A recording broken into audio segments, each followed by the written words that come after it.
ಗ್ರಾಮದಲ್ಲಿ ಹೊತ್ತಿ ಉರಿದ ಬೆಂಕಿ, 4 ಬಣವೆಗಳು ಭಸ್ಮ. ತಾಲೂಕಿನ ಕೇಸುಗೂರು ಗ್ರಾಮದ ಆರೋಗ್ಯ ಉಪಕೇಂದ್ರದ ಹಳೆ ಕಟ್ಟಡದ ಹಿಂಭಾಗದಲ್ಲಿ ತಮ್ಮ ಸ್ವಂತದ ಜಾಗದಲ್ಲಿ ದನಕರುಗಳಿಗಾಗಿ ಸಂಗ್ರಹಿಸಲಾಗಿದ್ದ ಭತ್ತದ ಹುಲ್ಲು ಮತ್ತು ಜೋಳದ ದಂಟಿನ ಬಣವೆಗಳಿಗೆ ಬೆಂಕಿ ಹೊತ್ತಿ ಉರಿದಿದ್ದು, ಈ ಬಣವೆಗಳು 4 ಬಣವೆಗಳು ಸಂಪೂರ್ಣವಾಗಿ ಭಸ್ಮಗೊಂಡಿದ್ದು ಅಪಾರ ನಷ್ಟವಾಗಿದೆ. ಗ್ರಾಮದ ರೈತರಾದ ಸಿದ್ದನಗೌಡ ಬಿ, ಶಂಕರಗೌಡ, ಜಗದೀಶಗೌಡ, ತಮ್ಮನರೆಡ್ಡಿಗೌಡ ಸೇರಿ ಹಾಕಲಾಗಿದ್ದ 2 ಜೋಳದ ದಂಟು ಹಾಗೂ ಭತ್ತದ ಹುಲ್ಲಿನ ಬಣವೆಗಳಿಗೆ ಆಕಸ್ಮಿಕ ಬೆಂಕಿ ತಗುಲಿದೆ.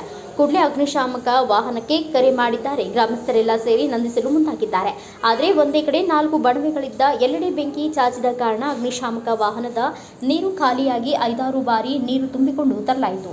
ವೇಗವಾಗಿ ಗಾಳಿ ಬೀಸಿದ್ದರಿಂದ ಸುತ್ತಮುತ್ತಲಿನ ಪ್ರದೇಶವನ್ನು ತಂಪಾಗಿಸಲು ಪ್ರಯತ್ನ ನಡೆಸಲಾಯಿತು. ಅಗ್ನಿಶಾಮಕ ಪ್ರಭಾರಿ ಠಾಣಾಧಿಕಾರಿ ಆರ್ಎಲ್ ಪೂಜಾರಿ, ಅಗ್ನಿಶಾಮಕ ಪ್ರಮುಖ ಯು ವೆಂಕಟೇಶ್, ಸಿಬ್ಬಂದಿಗಳಾದ ಸಚಿನ್ ಕುಮಾರ್, ರಾಜಬಕ್ಷಿ, ಮಂಜುನಾಥ್, ಶರಣಬಸಪ್ಪ ಹಾಗೂ ಹಲವಾರು ಜನ ಗ್ರಾಮಸ್ಥರು ಹರಸಾಹಸ ಪಟ್ಟು ಬೆಂಕಿಯನ್ನು ಸಂಪೂರ್ಣವಾಗಿ ನಂದಿಸಲು ಸಾಧ್ಯವಾಯಿತು.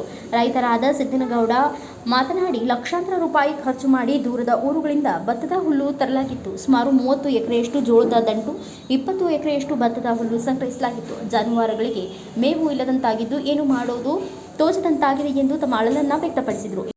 ಸಿದ್ದನಗೌಡ, ನಮ್ಮ ಸಿದ್ದನಗೌಡ, ಸಿದ್ದನಗೌಡ ಎಷ್ಟು ಎಕರೆ ಇತ್ತು? 30 ಎಕರೆ, 30 ಎಕರೆ ಹುಲ್ಲು, 20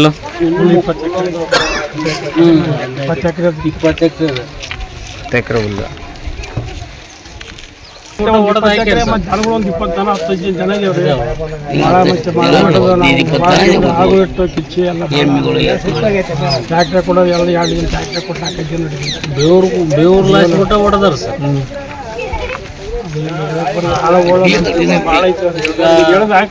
ಆ ನೋವಿನಾಗ ಏನು ಹೇಳಂದ್ರೆ ಆಗಲ್ಲ.